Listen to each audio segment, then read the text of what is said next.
경북 남부 동해안과 울산은 5mm 미만입니다. 경기 남부와 충남권에는 내일 새벽부터 오전 사이 짙은 안개가 끼는 곳이 있겠습니다. KBS 라디오 저녁종합뉴스 아나운서 태의경, 남현종이었습니다.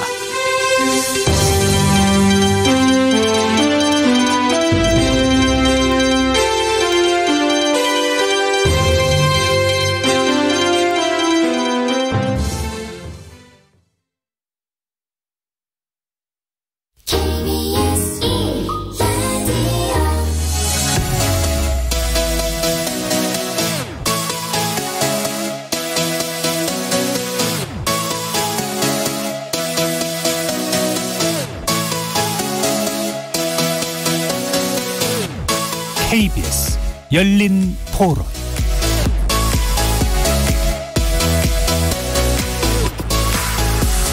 안녕하십니까. KBS 열린 토론 정준희입니다. 민주당은 야당 탄압 정치보복 프레임으로 대장동 비리 범죄가 덮어질 거라고 생각하십니까?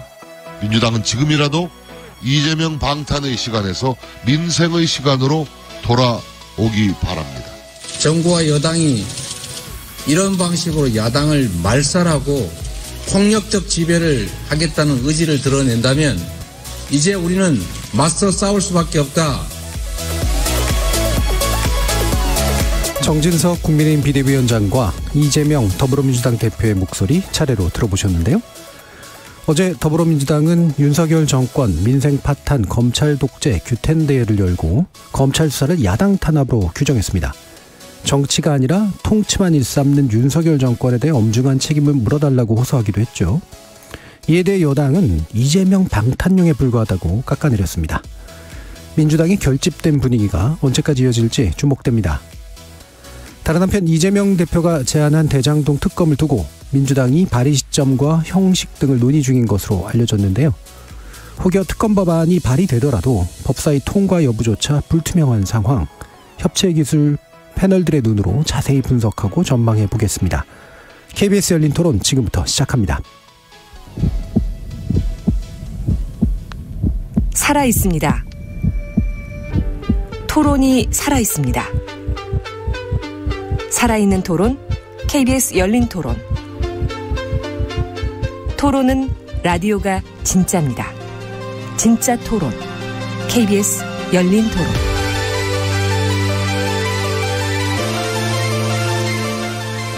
오늘 토론 함께해 주시는 세 분 소개해드립니다. 김영우 전 국민의힘 의원 나오셨습니다. 네, 안녕하세요. 반갑습니다. 신경민 전 더불어민주당 의원 함께하셨습니다. 네, 안녕하세요. 신경민입니다. 박원석 전 정의당 의원 자리해 주셨습니다. 네, 안녕하세요. 박원석입니다.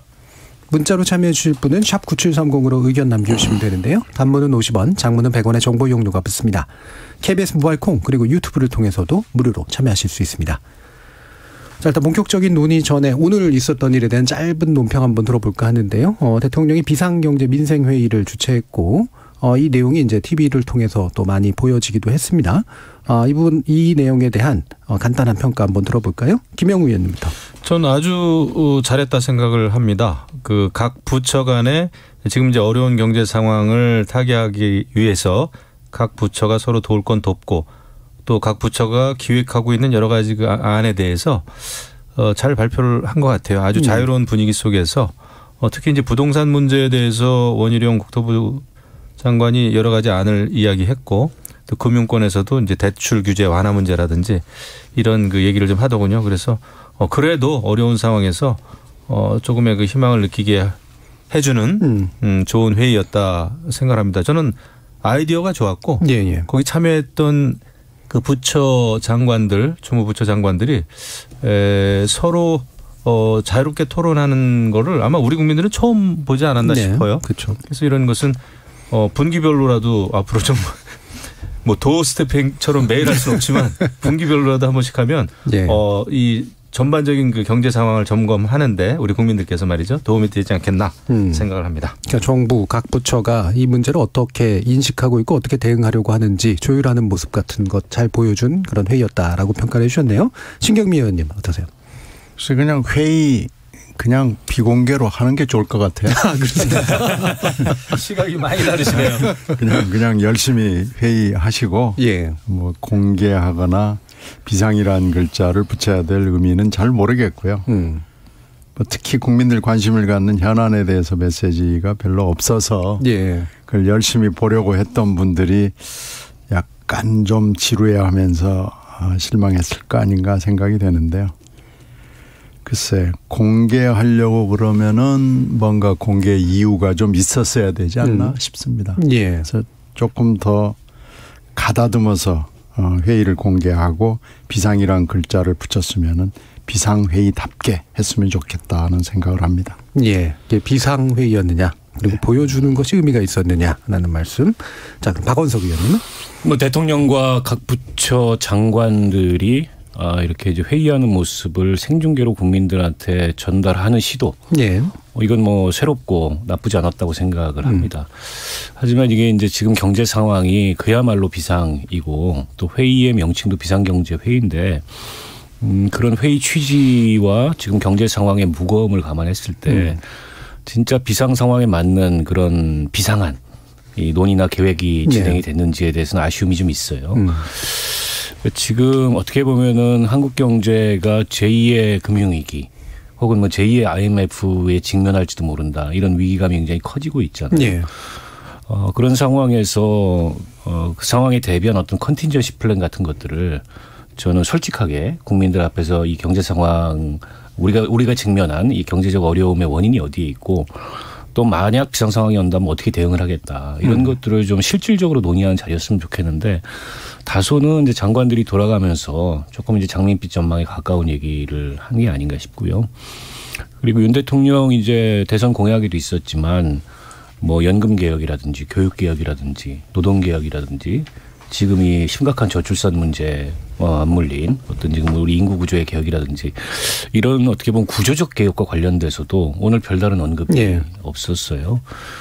그런 면에서 어떻게 보면 우리 경제 미래에 대해서 다소는 낙관적인 그 전망하에 앞으로 각 부처가 이러이러한 것들을 하겠다. 이게 얼마나 국민들한테 좀 다가왔을까 싶어서 대통령께서 오늘 뭐 쉬워하지 말라 이런 말씀도 하시고 연출이 아니라고 하셨지만 사실상 연출인 것 같아요. 그러나 국민들이 보기에는 조금 부족한 그런 회의가 아니었나 싶습니다. 예. 이게 이제 단기 대응의 관점에서 보면은 시급성의 내용을 채워줬냐라는 그런 의문을 던지신 거고, 근데 또 그 낙관적인 전망에 비해서 보면 장기적인 어떤 플랜들은 또 잘 안 담긴 것 같다라는 어정쩡 좀 해보였다라는 말씀이신 것 같은데요. 뭐 사실 정부로서도 고민이 좀 있었겠죠. 이게 비상한데 너무 또 비상하다라고만 얘기를 하면 또 이제 경제 심리라고 하는 게 또 잘못 작동할 수도 있으니까 과연 어느 정도 낙관과 비관 사이에서 움직였어야 됐느냐 고민이 많았을 것 같습니다. 자, 근데 지금 더 비상해 보이는 건 더불어민주당입니다. 예, 지금 규탄 대회 형식을 이제 했고요. 당 지도부 그리고 의원들도 있었고 한 1,200명 정도라고 알려졌죠. 지역위원장이나 당원 등까지 이제 포함하는 그런 것이었는데 이것은 이제 원외 정치로까지 나간 건 아니긴 합니다만 상당히 시급하고 위급한 그런 상황이라고 인식하는 것 같습니다. 이 부분에 대해서 일단 김영우 의원님 어떻게 보셨는지. 지금 이제 민주당에서는 뭐 검찰의 여러 가지 그 전방위적인 수사가 야당 탄압이다, 정치 보복이다 이제 그러면서 어제 이제 그 집회를 했는데요. 근데 간단하게 우리가 말씀드리면은 사실은 여러 가지 부정과 부패 비리에 대한 검찰 수사입니다. 그런데 어제 이재명 대표 연설을 들어보니까 뭐 퇴행하고 있는 민주주의의 가치를 지켜주십시오. 또 과거에 우리 국민들은 뭐 가녀린 촛불로 정권을 끌어내린 저력이 있지 않습니까? 막 그러는데 저는 도대체 이게 그 논리적으로 연관관계를 찾을 수가 없더라고요. 지금은 검찰 수사가 이재명 측근들에게 부정부패에 관련해서 검찰 수사를 하고 있는 겁니다. 이거는 검사들이 이런 그 부정부패를 수사 안 할 수는 없잖아요. 그리고 모든 수사는 문재인 정부 때부터 해왔던 수사입니다. 근데 이제 문재인 정부에서 워낙 지지부진하고 뭉개다가 지금 이제 비로소 정권 바뀌고 또 관련자들이 입을 열면서 이 수사에 급물살을 탔단 말이죠. 그러면 당연히 검찰은 수사를 해야 되는 게 마땅한데 이거를 무조건 야당 탄압이다, 정치 보복이다. 그러면서 어제 집회는 사실상 제가 볼 때는 윤석열 정부 퇴진 운동이더라고요. 그래서 이거 앞으로 정말 심각하다. 야권에서는 윤석열 정부 퇴진운동을 하고 그다음에 여야 간의 국회에서는 협치는 없고 그리고 이제 대통령실에서는 아직까지 야권에 대해서는 어떤 협치 구애라 그럴까요? 그런 그 노력은 사실은 또 없는 상황이고 이렇게 되면은 결국은 여야 간의 관계는 대권 전보다도 훨씬 심각해지겠구나 이런 생각이 드는데 아무튼 제 의견의 결론은 검찰 수사를 방해한다든지 이거를 민주주의 퇴보라고 이야기하는 야당 탄압이라는 프레임은 잘못됐다 이렇게 생각합니다. 예, 그러니까 과잉 규정으로 인해서 오히려 이제 여야 간에 뭔가 함께할 수 있는 것들은 훨씬 더 적어진 상태가 돼버렸다고 우려하셨는데요. 네. 예, 박원석 의원님 의견 먼저 한번 들어볼까요? 근데 민주당이 저렇게 대응하지 않을 수 없는 상황이 아닌가 싶습니다. 물론 대장동 사건도 그렇고 뭐 백현동 사건 또 변호사비 대납 기타 등등 그러니까 이재명 그 대표가 되기 전 혹은 대선 후보가 되기 전 개인적인 문제일 수 있죠. 예. 그러나 어쨌든 지금 대표가 됐고 지금 검찰의 그 수사 양상이 정말 법대로 원칙대로만 하고 있느냐. 그렇지 않은 점도 분명히 있어 보여요. 저는 대표적으로 이 국감기간에 압수수색을 당사 더군다나 이제 김용 부원장이 거기 며칠 출근했다는 것을 빌미로 해서 한 게 대표적이에요. 네. 그리고 검찰이 그 제1당인 야당 대표의 이런 문제를 수사하려면 이거 과거 이제 민정수석실이 있었던 시절 같으면은 다 이게 조율하고 합니다. 네. 보고받고. 그렇지 않고서 이런 중요한 정치적 사건을 검찰이 알아서 정말 독립적으로 그렇게 할 수가 없어요.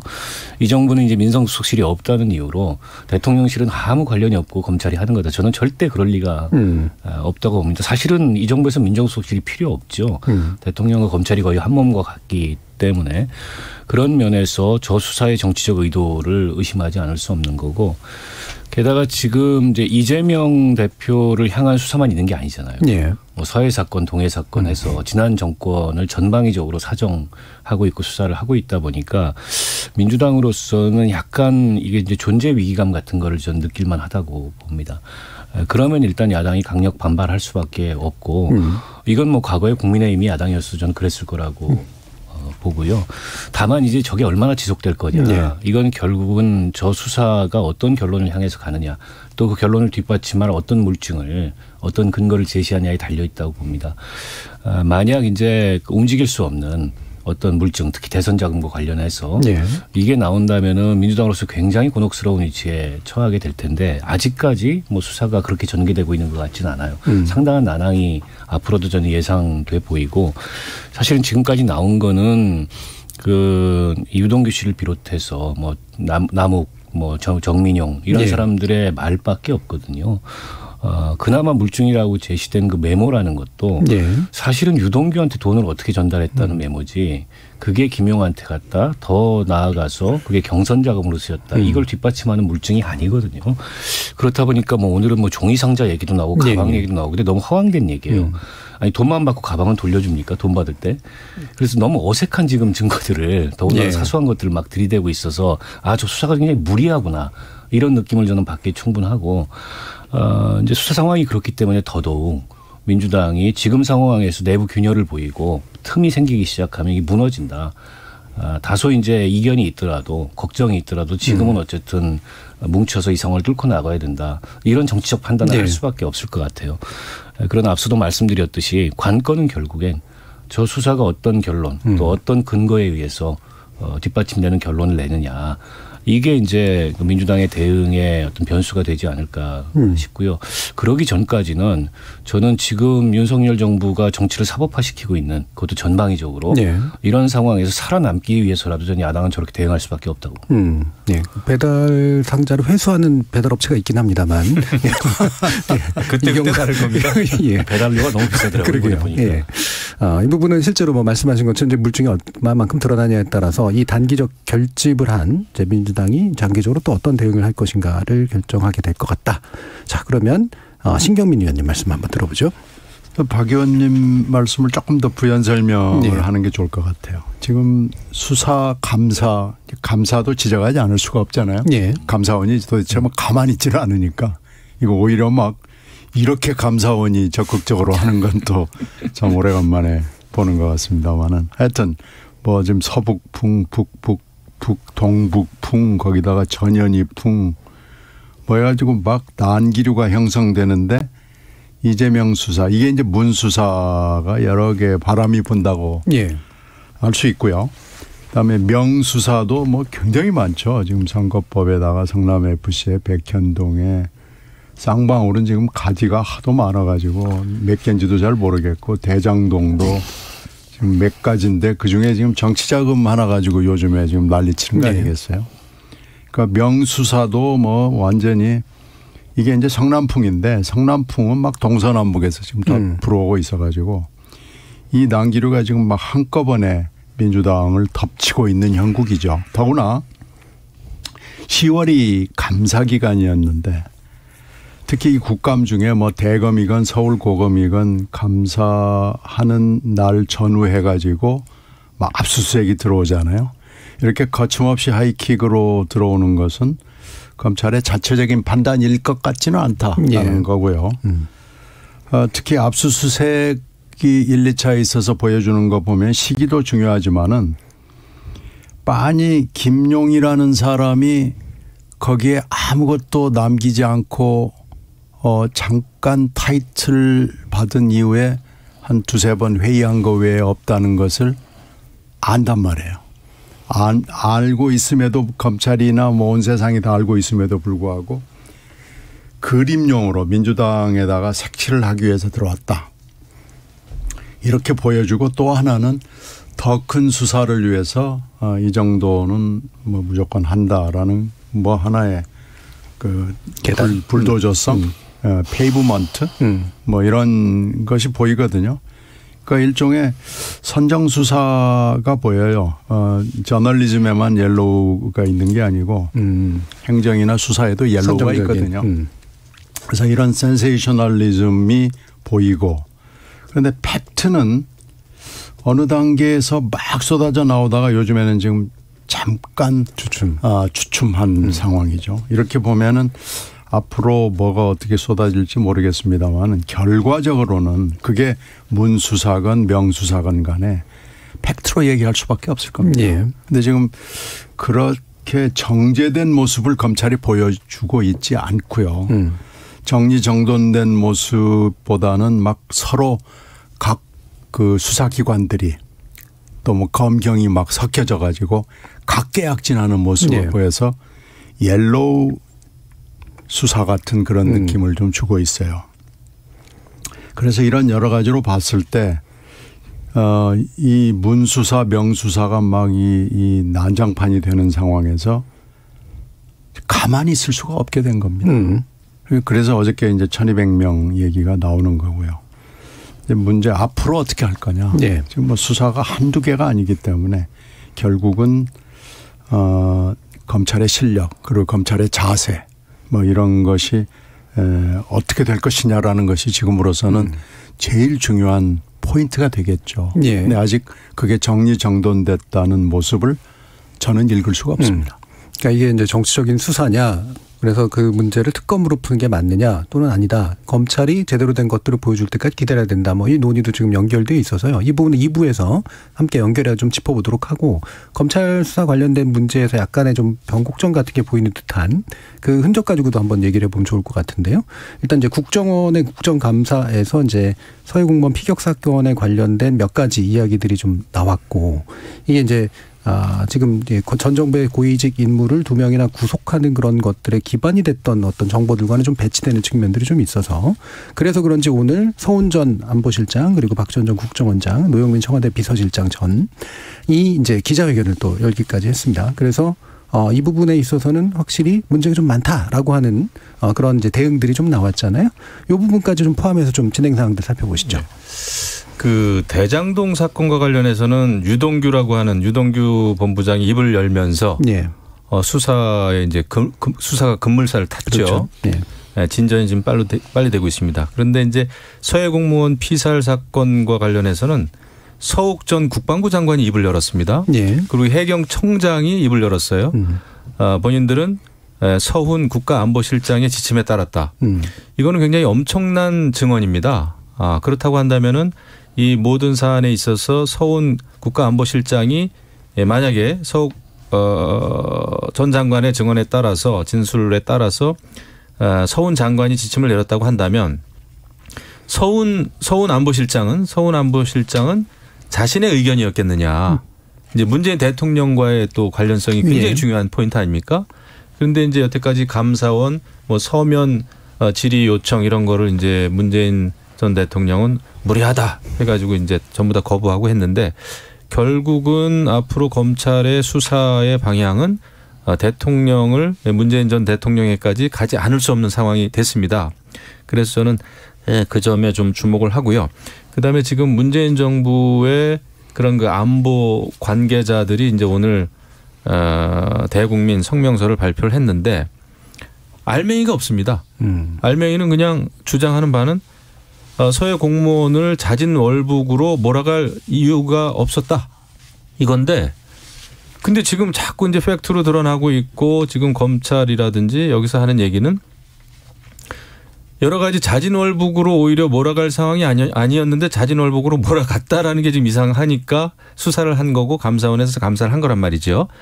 그런데 그냥 오늘 기자회견 보니까 자진월북으로 몰아갈 이유가 없다 그러는데 글쎄요. 제가 판단하기엔 이유가 많이 있을 거라고 예측이 되는데 당시에 문재인 정부는 북한의 눈치를 보면서 어떻게 해서든지 남북 회담을 이어가고자 하는 마음이 가장 컸기 때문에 그것 때문에 이제 북한에 무슨 뭐 비핵화 의지가 있다 이런 이야기를 해가면서 남북 대화에만 올인을 했단 말이죠. 그런 상황이라면은 자진월북이라고 몰아갔을 때 훨씬 그런 그 대북 정책을 하는데 편리했겠죠.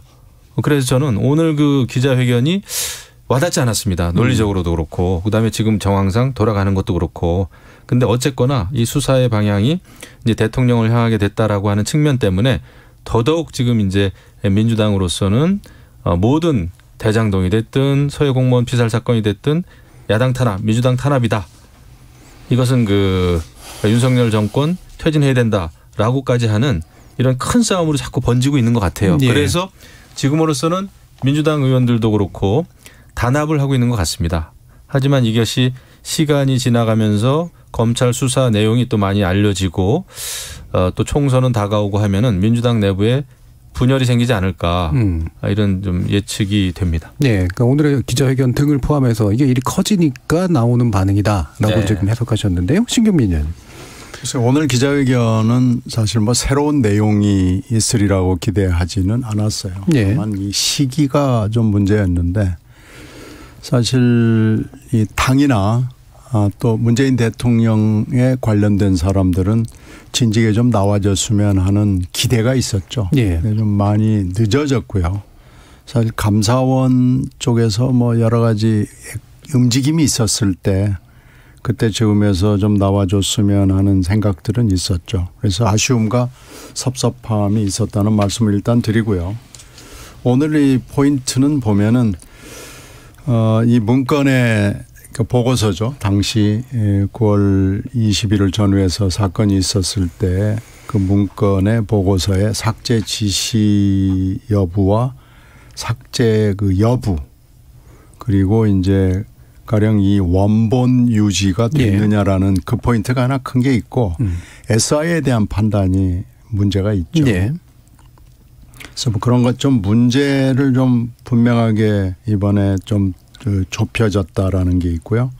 한자 구명정 부분도 이제 감사원 감사에서 이게 드러난 건데 확실히 지금 문제로 드러난 것 같아요.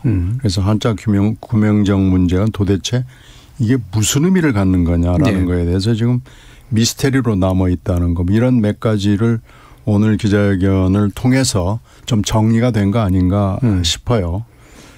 그런데 이제 문제는 이제 감사원은 결론을 이미 냈고 지금 검찰은 아직 결론을 내지는 않았고 지금 현재 서욱 장관 등 두 사람만 구속이 돼 있고 나머지에 대한 수사는 아직 진행 중이기 때문에 검찰의 결론을 봐야 되겠죠.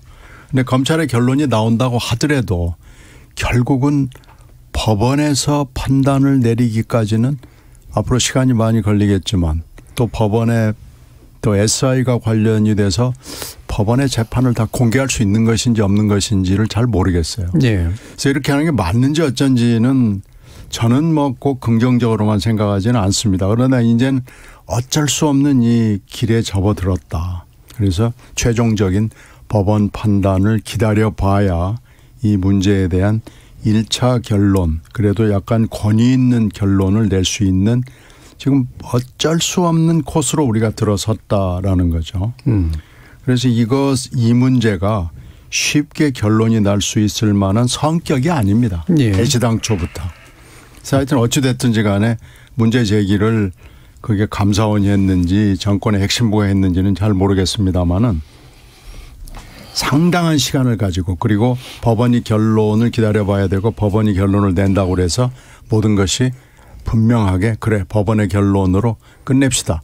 이렇게 또 될 것 같지도 않아요. 예. 그래서 이 문제는 어떻게 보면 처음부터 잘못 건드린 거 아닌가라는 생각이 듭니다. 예. 그러나 이제는 어쩔 수 없는 길로 접어들었으니 이 길을 가는 수밖에 없지 않나라고 생각이 됩니다. 예. 생각보다 되게 긴 길이 될 것 같다라고 말씀을 주셨는데, 일단 국정원 감사 과정에서는 SI에 이제 월북에 관련된 내용이 들어가 있다라고 얘기를 했고, 중국어선보다 중국어선의 문제를 얘기하면서 이제 국정원이 먼저 40여 분 사태를 파악하고 있었다는 아니다라고 이제 얘기를 했고, 그리고 이제 원본은 이제 잔류한다라든가 이런 식의 얘기들이 이제 그 국정원 감사 과정에 나왔고, 그 내용을 이제 기자회견에서 좀 더 확언해 주려고 하는 그런 쪽으로 갔던 것 같은데 어떤 상황으로 판단되시는지 한번 말씀 주시죠.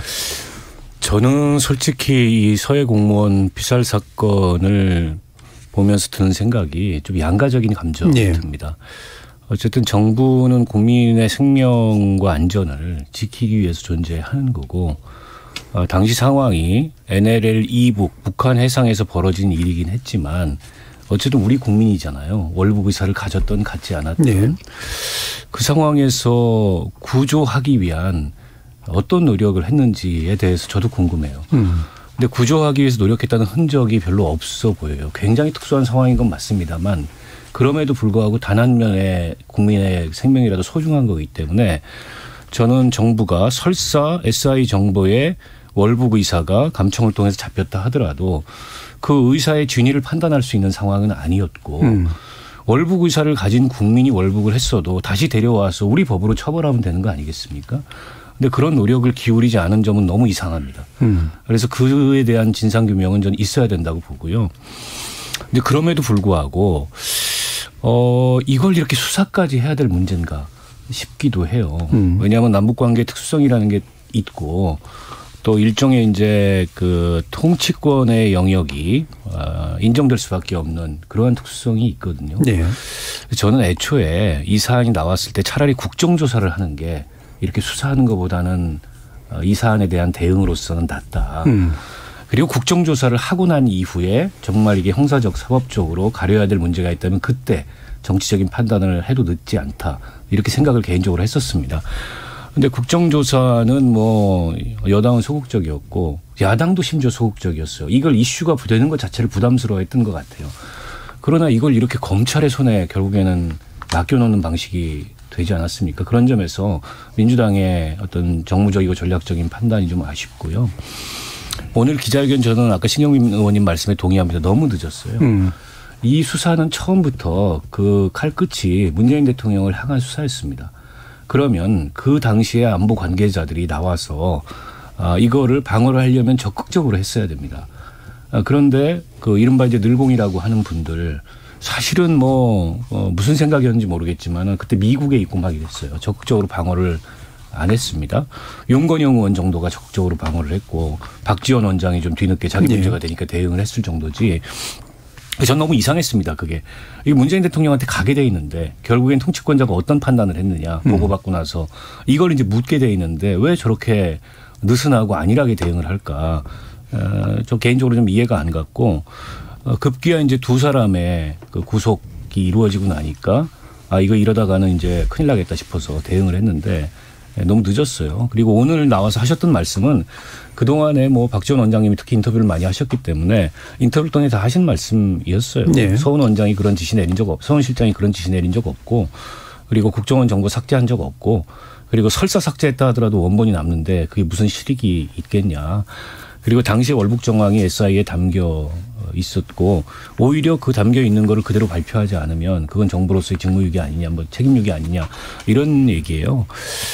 근데 이제 감사원에서 발표한 그 한자 이 구명조끼 그 얘기는 좀 이상합니다. 결국에 중국어선이 그 우리 공무원을 표류하고 있는 거를 건져서 구명조끼를 입히고 치료를 하고 다시 바다에다 넣었다는 얘기입니까? 도대체 그 감사원이 그 발표를 한 발표의 맥락 정확한 팩트가 뭘 얘기하는지 모르겠어요. 아니면 그분이 치료받고 구명조끼 입고 난 다시 헤엄쳐서 가겠다 이렇게 주장을 했다는 겁니까? 그렇다면은 월북의사가 있는 거잖아요. 오늘 민주당에서도 그런 얘기를 했던 거고. 그래서 저는 감사원의 발표도 굉장히 정치적으로 굉장히 허술하고요. 오늘 검찰의 반응은 수사 결과 발표를 하게 되면 자연스럽게 알게 될 거다라고 얘기했는데 결국 법정에서 치열한 공방을 벌일 수밖에 없는 사안인데 저는 이런 문제가 다시는 이렇게 수사의 대상이 되는 이런 걸 반복하지 않았으면 좋겠어요.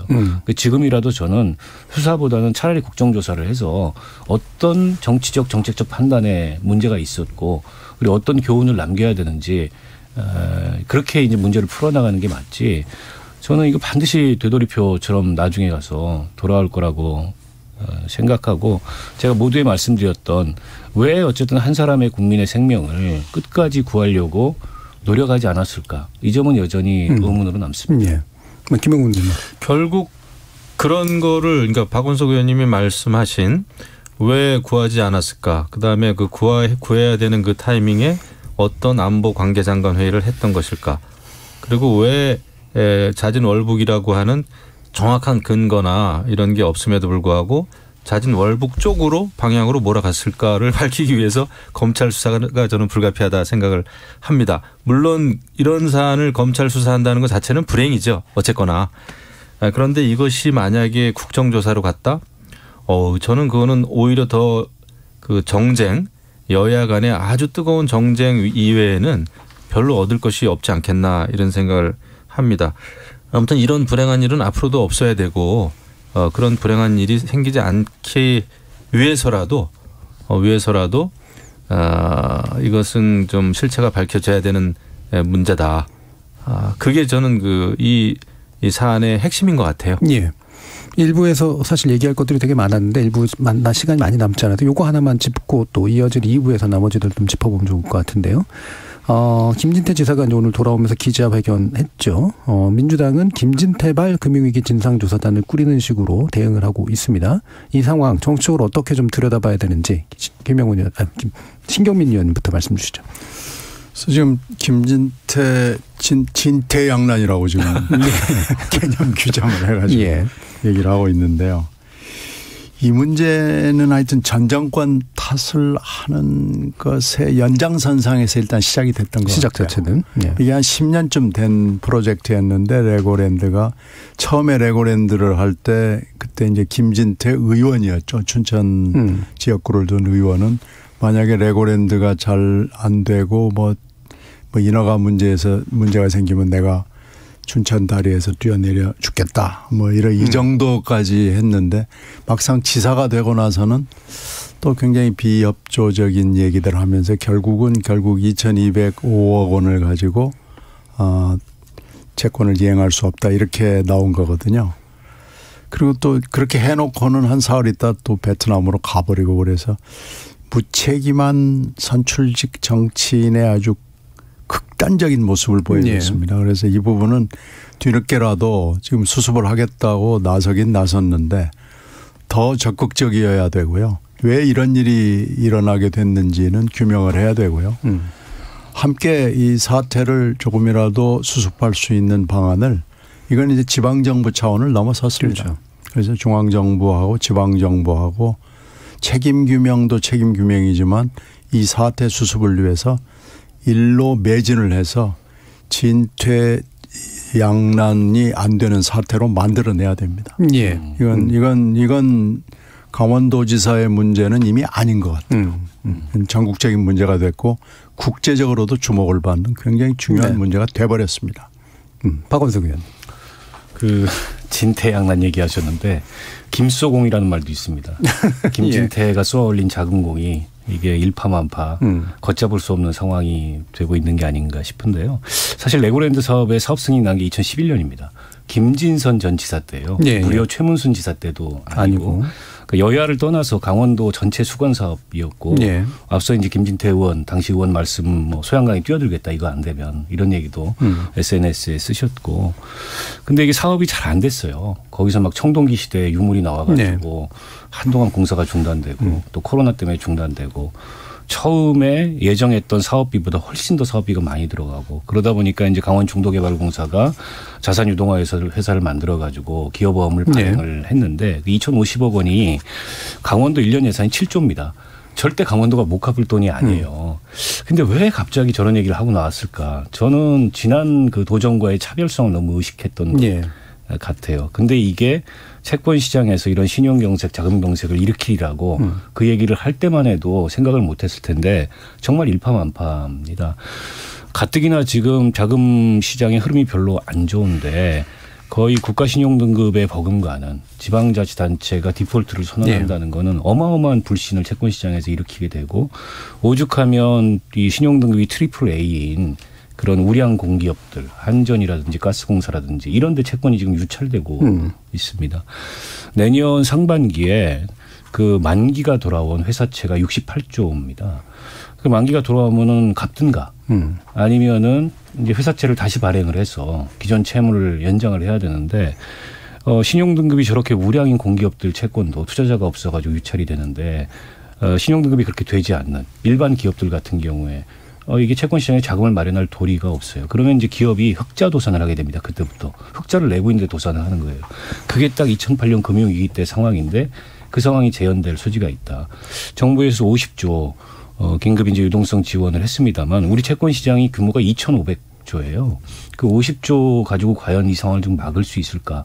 굉장히 걱정스러운 데다가 이게 또 정부 정책의 엇박자입니다. 그동안에 이제 인플레이션을 막겠다고 어쨌든 통화 긴축을 했습니다. 금리를 올려가지고. 근데 거기다가 돈을 유동성을 늘리고 이 통화량을 늘리게 되면 인플레이션 막기 위한 노력이 다 허사가 되고 그 금리 올린 게 그냥 제자리로 다시 돌아가게 되거든요. 이 상황이 계속 반복될 우려가 있다는 거예요. 그래서 한국은행이 나서가지고 채권을 사주기도 쉽지가 않습니다.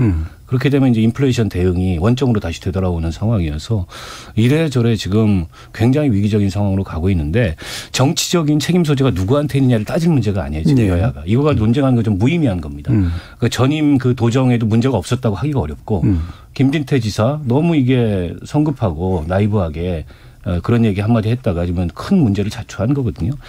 지금은 어떻게 이게 우리 채권 시장의 위기가 금융위기로 더 나아가서 경제위기로 번지는 거를 차단하느냐 이 대책 마련에 여야가 총력을 기울여야 될 때가 아닌가 싶습니다. 예. 결론적으로 비슷한 의견이세요. 자, 그러면 김영우 의원님. 네, 저는 뭐 전반적으로 앞서 두 분 의견하고 거의 동일하고요. 예. 이 정말 신중해야 될 경제적인 문제를 정치적으로 접근한 게 아닌가 이런 생각이 듭니다. 그래서 이것은 이제 강원지사 강원도뿐만 아니라 앞으로도 여야를 막론하고 이 정말 신중해야 될 경제 문제 가지고 우리가 정치권에서 정치적으로 파퓰림적으로 해결을 해서는 안 된다라는 교훈인 것 같아요. 아무튼 앞으로 잘 해결되길 바라고 다행히 뭐 이제 엎질러지긴 했습니다만은 뭐 그 만기 이전에 이제 채무 이행 다 하겠다 이렇게 또 강원지사가 발표를 했습니다. 그래서 조금 그 후폭풍이 좀 잦아들기를 바라봅니다. 네, 알겠습니다. 자, 일부 논의를 통해서 다양한 정책 이슈들 좀 짚어봤는데요. 청취자 문자들이 또 많이 들어와 있어서요. 한번 들어보고 가겠습니다. 정의진 문자 캐스터. 네, 지금까지 여러분이 보내주신 문자들 소개합니다. 김진희님. 비상경제대책회의, 소문난 잔치에 먹을 거 없다라는 말이 나오지 않도록 정부가 오늘 거론된 방안들을 제대로 실천해 주기를 기대해 봅니다. 야당의 협력을 얻어 제대로 된 정치를 보여주세요. 6204님, 이번 회의는 알맹이 없는 보여주기식 쇼였습니다. 3139님, 다들 해도 너무합니다. 정말 국민이 뽑은, 국민들을 위해 일할 일꾼들이 맞나 싶어요. 여던 야던 다 똑같고 그나물에 그 밥이고 참 한심합니다. 두 당 모두 정말 하늘을 우러러 부끄러움이 없는지 양심에 손을 얹고 생각부터 해보십시오. 6169님, 여당도 정부를 너무 감쌀 필요 없습니다. 지적할 건 지적하는 게 국민의 뜻입니다. 아니면 여당 개혁 필요합니다. 6150님, 민주당의 모든 의원이 다 주경야투하는 것처럼 보이면 망하는 길로 가는 겁니다. 분야별로 할 일 하면서 비판할 거 하면 야당에 대한 신뢰가 더 높아질 겁니다 해주셨고요. 9982님, 저는 정치를 잘 모르는 사람이지만 여야 맨날 싸우지 말고 불거진 의혹들 서로 공평하게 국정조사하고 빨리 민생경제를 뒤돌아 봐주셨으면 합니다. 경제가 너무 어려워 서민들은 죽을 맛입니다 라고 보내주셨네요. 네, KBS 열린토론, 이 시간은 영상으로도 생중계하고 있습니다. 유튜브에 들어가셔서 KBS 일라디오 또는 KBS 열린토론을 검색하시면 지금 바로 토론하는 모습 보실 수 있습니다. 방송을 듣고 계신 여러분이 시민 논객입니다. 계속해서 청취자 여러분들의 날카로운 시선과 의견 보내주세요. 지금까지 문자캐스터 정의진이었습니다. 토론이 세상을 바꿀 수는 없습니다. 하지만 토론 없이 바꿀 수 있는 세상은 어디에도 없습니다.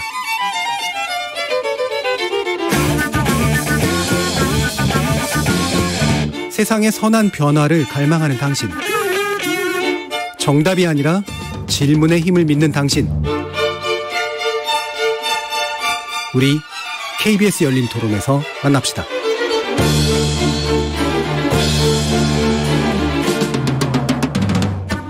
KBS 열린 토론 2부, 신경민 전 더불어민주당 의원, 박원석 전 정의당 의원, 김영우 전 국민의힘 의원, 이렇게 세 분과 함께 2부 이어가도록 할 텐데요. 자, 2부는 이제 대장동 특검 제안에 관련된 현실성 문제를 좀 따져보려고 하는데, 그 전에 이 부분이 2부 전체를 또 너무 장악하면 또 안 될 것 같아서 아까 앞에서 못했던 부분 한 가지 좀 짚어보면 좋지 않을까 이제 싶은데요. 사실 이게 아까 그 국정 관련된 논의의 연장이긴 했는데, 왜 기조실장이 갑자기 사의를 표명했을까에 대해서 여러 가지 논의들이 좀 많아요. 그래서 이거는 정치 내공이 좀 높으신 분들께서 짚어주시면 좀 어떨까 싶어서 박원석 의원께 먼저 좀 여쭤볼까요? 근데 좀 굉장히 좀 의외였죠. 네. 왜냐하면 그 한동훈 법무부 장관과 더불어 그 손가락 안에 꼽히는 윤 대통령의 검찰 시절부터의 핵심 참모고 네.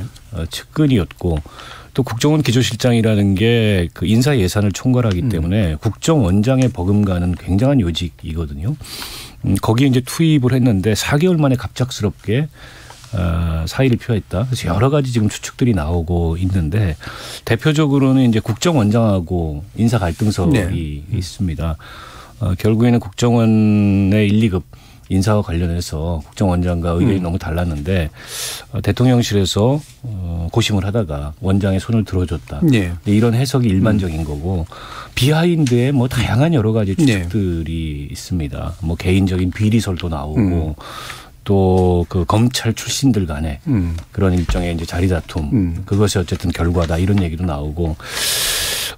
모르겠습니다. 실제 내막이 뭔지는. 윤 대통령 도스태핑 하실 때 개인적인 문제여서 궁금증이 있지만 밝히기가 좀 그렇다. 예. 그리고 뭐 건강 이상설 이렇게 나오는데 아무튼 굉장히 이례적입니다. 게다가 지금 정보기관 안에 그 인사 예산을 총괄하는 자리가 이렇게 석연치 않게 바뀐다는 거는 우리 안보하고도 사실은 직결된 문제고, 오늘 이제 언론 보도가 하나 나왔는데 국정원 1급이 그렇게 많지가 않아요. 그런데 네. 1급 전원이 지금 사표를 받았다는 보도가 나왔어요. 이것도 국정원이 과거에 뭐 안기부, 중앙정보부 시절까지 다 따져봤을 때도 몇 번 없는 그런 아주 이례적인 상황에서 도대체 지금 국정원에서 무슨 일이 어떻게 일어나고 있는 건가. 과연 국정원이 정보기관으로서 대한민국의 안보를 지키기 위한 그런 국정원의 역할과 기능에 별다른 이상은 없는 건지 여러 가지로 염려가 됩니다. 예. 1급 20-30명의 사표를 받았다 뭐 이런 식의 네. 얘기도 있던데요. 결국에는 중요한 건 이제 국정원장에게 사표를 낸 게 아니라 이제 대통령실에 그것도 이례적인 사표를 낸 것도 되게 좀 특이해 보여서 김영우 의원님 먼저 또 의견 한번 들어볼까요? 그렇습니다. 제가 사실 더 의아스럽게 생각하고 문제가 있구나 생각하는 게 직제상 직무상 자신의 상관인 국정원장에게 의논하고 그 이야기를 했어야 되는데, 이것이 어떻게 거꾸로 대통령실을 거쳐서 국정원장도 대통령실 비서관을 통해서 국정원 기조실장이 사의를 표명했다는 말을 들어야 되는 건지 저는 이거는 좀 이건 아니다 정말 네. 이거 심각하다 생각을 합니다. 잘못이 있거나 뭐 경질돼야 될 사유가 있으면은 경질하는 게 맞고요. 다만 국정원이라는 이 기관의 특성상 글쎄요. 4개월 만에 이렇게 됐는데 건강상의 이유라면 그것은 먼저 체크가 좀 됐어야 되고 물론 짧은 기간에라도 건강상의 문제가 나타날 수는 있습니다. 그 개개인별로 이제 차이는 있으니까. 하지만 전반적으로는 참 석연치가 않다. 이런 생각이 좀 드는데 글쎄 이런 일이 정말 다시는 일어나면 안 되겠다. 지금 국정원이 어떤 상황입니까? 그렇죠. 이거 지금 이제 북한도 계속 도발하고 있죠. 외교 안보적으로 국방면에서 굉장히 중요한 역할을 해야 될 또 그중에서도 기조실장인데 말이죠. 석연치 않은 이유로 이렇게 낙마가 되고 경질이 됐다는 거는 좋지 않다 생각합니다. 예, 신경민 의원님. 처음부터 이 국정원은 좀 난기류라 그럴까요? 네. 그런 게 흘렀죠. 처음에 김규현 원장을 임명을 할 때 그리고 그때 이제 국정원장이 누구냐라는 얘기가 정권 초기에 나왔을 때 대통령 당선인이 그런 얘기를 했어요. 국정원은 자기 위상을 찾아 나가기 위해서 전문인 중에서 찾아보겠다 그러면서 외교관 출신을 했거든요. 근데 이 김규현 원장이라는 분이 이제 외교관이기 때문에 일반인들은 잘 알려지지 않은 측면이 있는데요. 이분은 사실 정보 전공은 아니고요. 외교관이고 외교부 안에서 비교적 로얄 코스를 쭉 걸었어요. 근데 이 생존 능력이 굉장히 뛰어난 분입니다. 외교부가 사실은 내교에 강한 부처거든요. 네. 그래서 내교를 잘 못하는 사람은 살아남기가 어렵습니다. 외교보다 더 중요할 수도 있겠네요. 외교를 일단 좋은 자리를 가려면 내교를 엄청 잘해야 되는데 김규현 원장은 사실 본인이 그 사회과학을 한 분이 아닙니다. 특이한 그 전공을 가지고 있어요. 아마 외교부 안에 이런 전공을 가진 분은 역사상 몇 명 없을 겁니다. 그러니까 얼마나 치열하게 살았겠어요. 그리고 그러다가 보니까 약간 인사가 막혔을 때 파견을 많이 갔어요. 그래서 국방부도 가고 안기부도 가고 그랬습니다. 그러니까 보통 사람이 아니죠.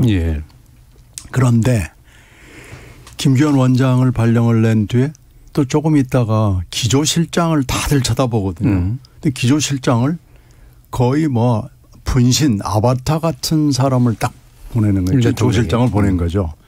그래서 이 두 사람이 궁합을 과연 맞출 수가 있을까라고 생각을 했는데 결국 한 몇 달 만에 아마 얼굴도 자주 안 봤을 것 같아요. 이 정도 지금 쭉 말씀하신 것들 보도된 거 보면 이 정도면은 사실 차장들하고 일을 많이 해야 되지만 원장 입장에서는 실제로는 실장하고 일을 해야 되는 일이 굉장히 많습니다. 왜냐하면 실장이 거의 다 권한을 가지고 있고요.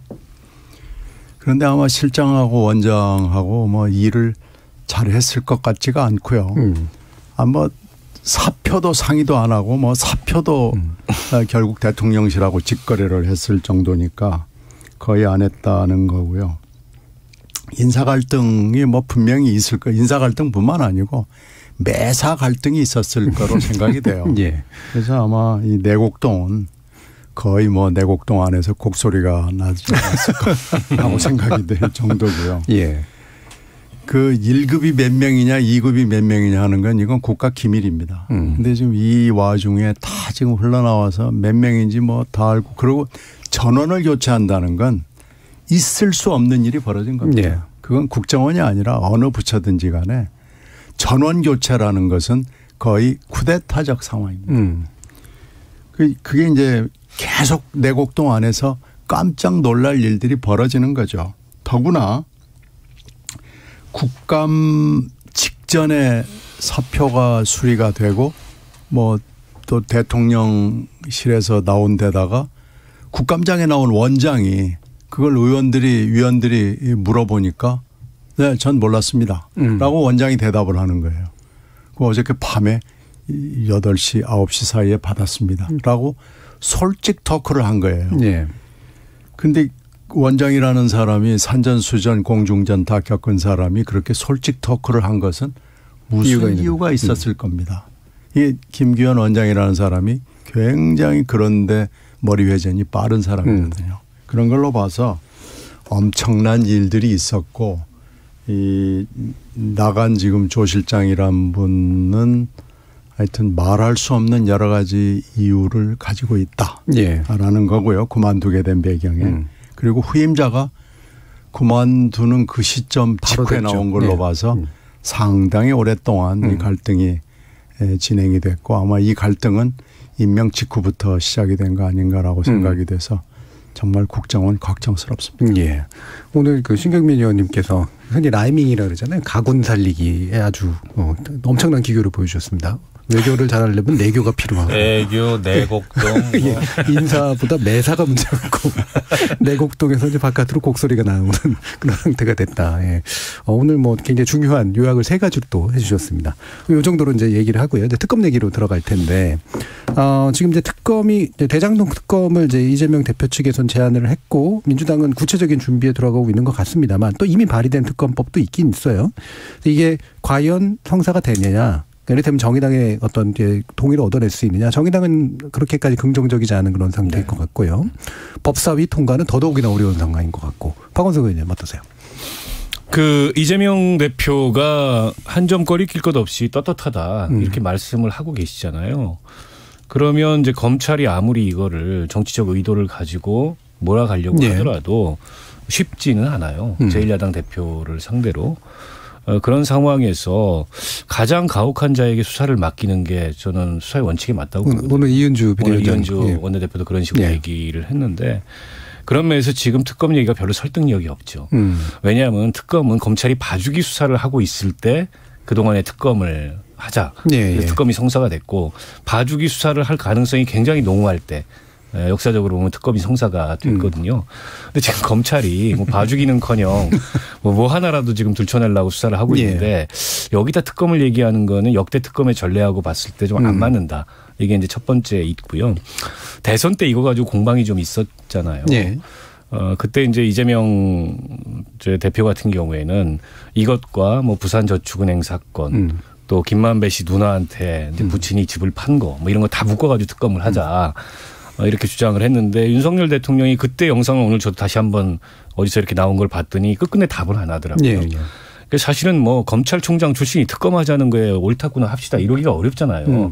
검찰은 일반적으로 특검을 싫어하기 때문에 그런 연유도 있는 데다가 근데 이게 한동안 잦아들고 대선 이후에 김건희 특검으로 가자 이래가지고 민주당이 이걸 법안도 발의를 했어요. 근데 이제 막상 이제 수사가 본격화되니까 다시 이제 특검을 들고 나온 거여서 지금 특검 주장이 이렇게 설득력은 없는 것 같고 그다음에 현실성이 일단 떨어집니다.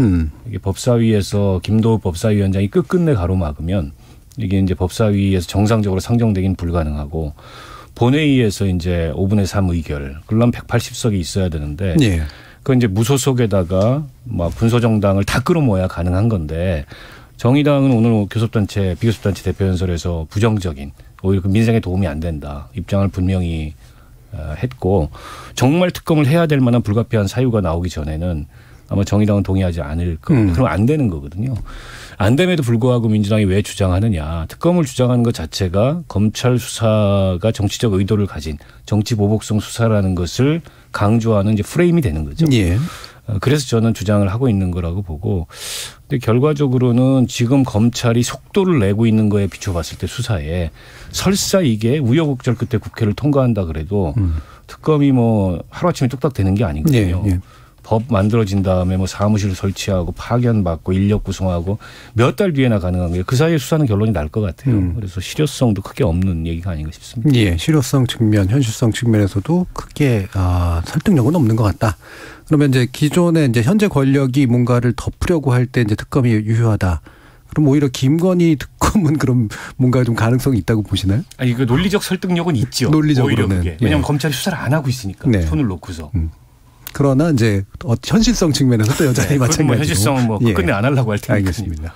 신경민 의원님. 만약에 우리 검찰이 누가 됐든지 간에 검찰총장이 김건희의 이 혐의 부분에 대해서 영부인이라고 하더라도 하겠다. 말로만 안 하고 진짜로 한다 그러면 그 검찰총장은 다음 대통령 그 맡아놓은 겁니다. 그거 뭐 아무리 훌륭한 사람이 나와도 그 사람을 못 이길 거예요. 근데 그렇게 될 것 같지가 않아요. 지금 현재 검찰로 봐서는. 그래서 논리적으로는 김건희 특검법은 그 말이 되죠. 근데 뭐 현실성은 현재로 봐서는 전무하다고 보여지고요. 그리고 이쪽 이재명 대표가 제안하는 것은 어떤 정치적인 레토릭은 뭐 분명히 되는데 이 특검법 가지고 이 작년을 이렇게 돌이켜 보면 언제는 특검법을 주장했다가 또 언제는 특검은 안 된다고 그랬다가 뭐 왔다 갔다 했거든요. 그래서 국민들이 보기에는 편할 때 특검법 주장했다가 또 뭐 상황이 바뀌면 조용하고 뭐 그래서 일단은 현실성이 국회 안에서도 없지만 국민들한테 이걸 설득하는 것이 쉬워 보일까 하는 문제가 있어요. 만약에 국민들이 여러 같이 야 특검 한번 하자 그러면 국회도 움직일 수 있을지는 모르겠는데 지금 국회가 현실적으로 여러 가지 장애 때문에 어려워 보이고 결국 마지막에는 또 대통령이 그럼 거부해버리면 아무것도 안 돼버리기 때문에 만약에 국민들이 이건 뭐 기필코 해야 되겠다.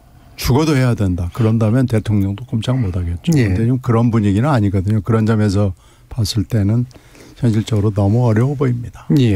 방금 이제 국민들의 이제 여론이 되게 중요할 거다라고 말씀 주셨는데 최근 뭐 일련의 여론조사들 보면은 약간 애매하긴 합니다. 그러니까 전반적으로 특검에 동의하는 의견이 약간 더 많이 나오긴 하는데 그 수치가 조금씩은 차이가 나고요. 근데 이게 압도적으로 많다라고 보긴 또 어려운 상황이어서. 그렇게 보기는 어려워 보입니다. 자, 김영우 의원님. 저는 뭐 앞서 두 분이 정답을 말씀하신 것 같아요. 사실은 특검의 명분도 없고 그다음에 현실성, 가능성도 없고요. 제가 볼 땐 거의 뭐 제로라는 생각까지 드는데 그러면서 또 이제 민주당은 윤석열 정권 퇴진 운동을 하고 있단 말이죠.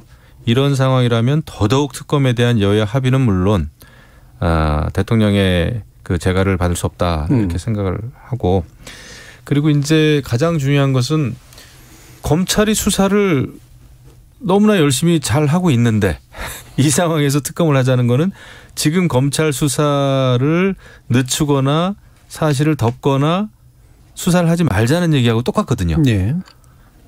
그렇기 때문에 지금 주장하는 특검은 진실을 밝히고자 하는 이런 그 노력하고는 상반된 것이다. 그래서 이 특검은 처음부터 명분이 없다 생각을 합니다. 아마 특검은 안 될 겁니다.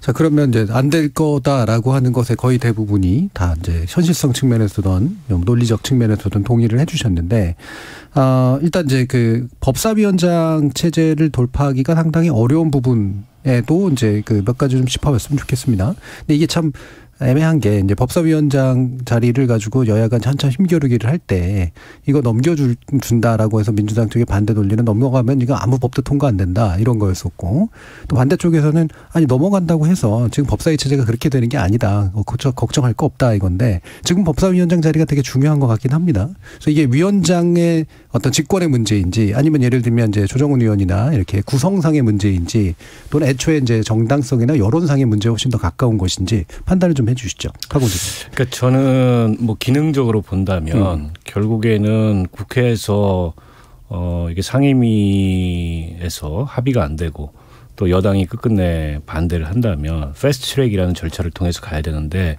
그건 이제 여러 가지 이중 삼중의 걸림돌이 있어요. 일단 조정훈 의원이 동의를 안 하고 상임위에서 아직 동의를 안 한다는데 정확히 밝히지 않고 있지만 좀 소극적이고 그럼에도 불구하고 동의를 하더라도 법사위원장이 또 가로막아 설 수 있고 근데 직권상정에서 본회의로 바로 가는 방법이 있는데 그거는 이제 의석수가 간단치 않고 그렇게 해서 통과가 돼도 대통령이 거부권을 행사할 수 있고 이런 거거든요. 근데 뭐 역대 이런 상황이 없었겠습니까? 그럼에도 불구하고 특검이 된 이유는 결국엔 여론이에요. 국민들이 결국에는 이 특검의 정당성을 얼마나 지지하고 뒷받침하느냐. 그래서 반대하는 이들조차도 이걸 받지 않을 수 없게 만드는 그런 여론의 힘이 뒷받침돼야 되는데 지금 앞서 뭐 의원님들 다 지적을 해 주셨지만 지금 이재명 대표가 주장하는 특검은 이 수사가 지나치게 정치보복 공격적이고 이 정치적이다라는 비판을 할 수 있는데 그렇다고 특검을 해? 그거는 뭘 덮으려는 거 아니야? 근데 이런 식의 이런 식의 그 판단을 동시에 주거든요. 그래서 압도적인 어떤 여론의 지지나 설득력을 얻기가 어렵습니다. 예. 그러면 안 되는 거예요. 제 아무리 국회에서 요건이 된다 하더라도 저는 뭐 이게 기능적으로도 국회에서 이거를 그 상임위 뭐 본회의 통과해서 특검이 성사될 가능성, 현실성도 굉장히 떨어지지만 정치적으로 설득력을 지금 못 갖고 있다. 물론 이제 민주당을 강하게 지지하는 그런 지지자들 같은 경우에는 뭐 특검 해야 된다. 이렇게 생각하시겠지만 그 정도의 여론의 설득력 가지고 특검이 잘 안 되거든요. 결국에는 특검을 반대하는 쪽도 어쩔 수 없이 받게 만드는 압도적 설득력이 있어야 되는데 지금 여론조사 뭐 나오는 결과로 봐도 그렇고 또 대체적인 여론의 반응도 그렇고 검찰 수사에 대해서 비판적으로 보는 분들조차도 특검을 해야 된다 이렇게 생각하지는 않는 것 같아요. 네. 그런 면에서 결국에는 1차 수사 결과가 나와야 됩니다. 그래서 뭐 지금 이제 김용 씨 수사를 하고 있는데 김용을 기소할 시점에 공소장에 어떤 사실들이 적시되느냐, 네. 어떤 증거에 의해서 뭐 대선 자금 수수 이런 것들이 뒷받침이 되느냐, 또 유동규 씨 입을 통해서 어느 정도의 얘기가 나와서 이른바 이제 대장동 사건의 본령이라고 할 수 있는 이른바 이제 배임죄. 그와 관련된 이재명 대표의 개입 여부 이런 것들이 어떤 증거에 뒷받침이 되느냐 그걸 보면서 검찰이 무리한 수사를 하고 있구나라는 판단이 저는 생길 수도 있고 뭐 이 정도면 검찰 수사가 방법상으로는 다소 거칠고 과격해도 말은 되는데 이렇게 나올 수도 있는 거죠. 결국 저는 운명은 검찰이 1차 수사 결과가 어떤 근거에 의해서 어떤 결론을 내리느냐에 달려있다고 봅니다. 예. 박원석 의원님 말씀 들어보니까 우리 이은주 원내대표가 이제 발언한 내용하고 기본 기조가 거의 비슷하세요. 그러니까 정의당의 입장은 확실히 이런 쪽에 있는 거로 보이고요. 자, 김영우 의원님 보시기에 지금 박원석 의원님은 이게 법기술이나 어떤 기능적인 문제로 봐서는 안 된다. 통과가 되든 안 되든 간에. 그래서 결국 중요한 건 이제 여론이고 정당성이다.